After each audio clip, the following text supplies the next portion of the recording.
حضرات، یہ مہینہ جو چل رہا ہے،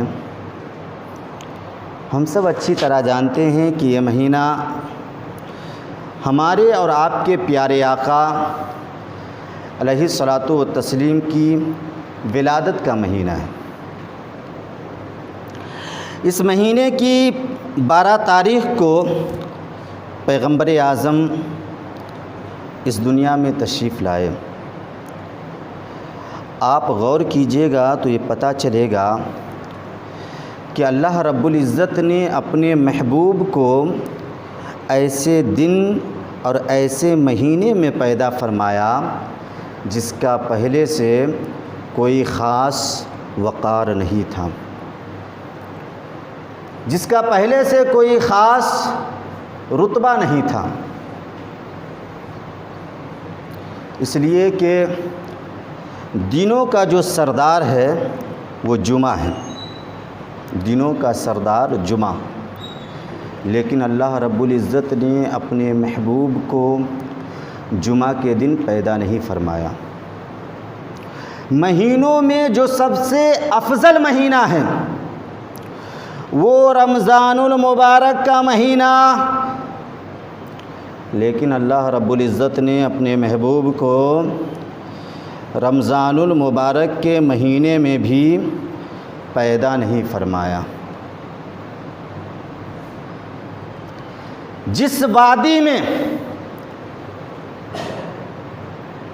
سب سے زیادہ انبیاء کرام تشریف لائے، یا یوں سمجھے کہ جس وادی کو انبیاء کرام سے خاص نسبت ہے، اس وادی پربہار کا نام فلسطین ہے، لیکن اللہ رب العزت نے اپنے محبوب کو فلسطین کی لہلہاتی وادی میں بھی پیدا نہیں فرمایا۔ جس خاندان میں سب سے زیادہ انبیاء کرام تشریف لائے، اس خاندان کا نام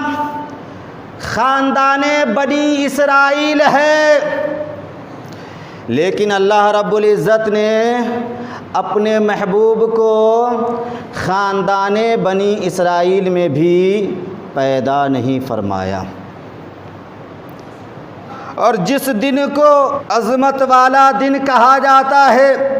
جس دن کو مرتبہ والا دن کہا جاتا ہے، جس دن کو اللہ کا دن کہا جاتا ہے، وہ دن یوم عاشوراء ہے۔ 10ویں محرم کا دن یوم عاشوراء ہے، وہ عاشوراء کا دن جس میں زمین و آسمان کی تخلیق ہوئی، وہ عاشوراء کا دن جس میں لوح و قلم کی تخلیق ہوئی، وہ عاشوراء کا دن جس میں حضرت آدم و حوا کی تخلیق ہوئی، وہ عاشوراء کا دن جس میں حضرت آدم کی توبہ قبول ہوئی، وہ عاشوراء کا دن جس میں حضرت داؤد کی توبہ قبول ہوئی، وہ عاشوراء کا دن جس میں حضرت ایوب کو صحت یابی نصیب ہوئی، وہ عاشوراء کا دن جس میں حضرت یونس علیہ السلام کو مچھلی کے پیٹ سے باہر نکالا گیا، وہ عاشوراء کا دن جس میں حضرت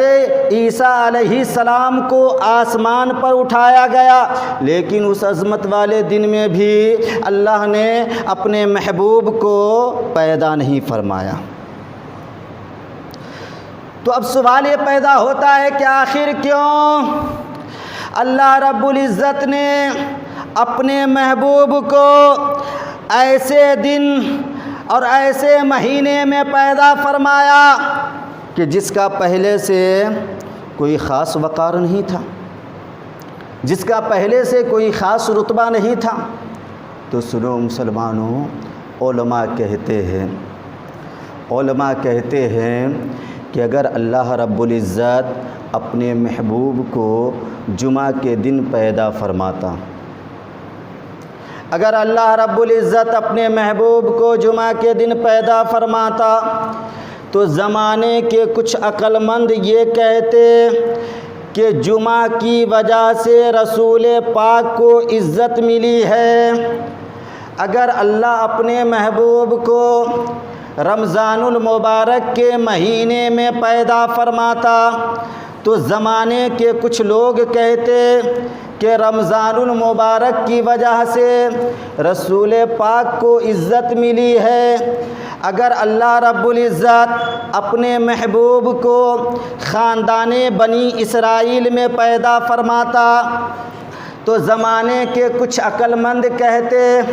کہ خاندان بنی اسرائیل کی وجہ سے رسول پاک کو عزت ملی ہے۔ اگر اللہ رب العزت اپنے محبوب کو فلسطین کی پربہار وادی میں پیدا فرماتا تو زمانے کے کچھ لوگ کہتے کہ فلسطین کی وجہ سے رسول پاک کو عزت ملی ہے۔ تو اسی لیے اللہ رب العزت نے اپنے محبوب کو ایسے دن اور ایسے مہینے میں پیدا فرمایا جس کا پہلے سے کوئی خاص وقار نہیں تھا، تاکہ زمانے کے عقل مند اچھی طرح جان جائے کہ ان چیزوں کی وجہ سے رسول پاک کو عزت نہیں ملی ہے، بلکہ ان چیزوں کو رسول پاک کی وجہ سے عزت ملی ہے، ان چیزوں کو رسول پاک کی وجہ سے عظمت ملی ہے۔ جتنی بھی چیزیں ہیں تمامی چیزوں کو رسول پاک کی وجہ سے عزت ملی ہے۔ اب دیکھیے، پہلے سے کوئی خاص وقار اس مہینے کا نہیں تھا، پہلے سے کوئی خاص وقار سوموار کے دن کا نہیں تھا، لیکن جب آقا اس مہینے میں تشریف لائے تو اس مہینے کا مرتبہ بھی بڑھ گیا، اور جس دن میں تشریف لائے وہ دن پیر کا دن کہلانے لگا۔ مہینے کا بھی رتبہ بڑھ گیا اور دن کا بھی رتبہ بڑھ گیا۔ ہم اس نبی کے ماننے والے ہیں جسے اللہ رب العزت نے بڑا عظیم رتبہ عطا فرمایا ہے، بڑا عظیم مرتبہ عطا فرمایا ہے۔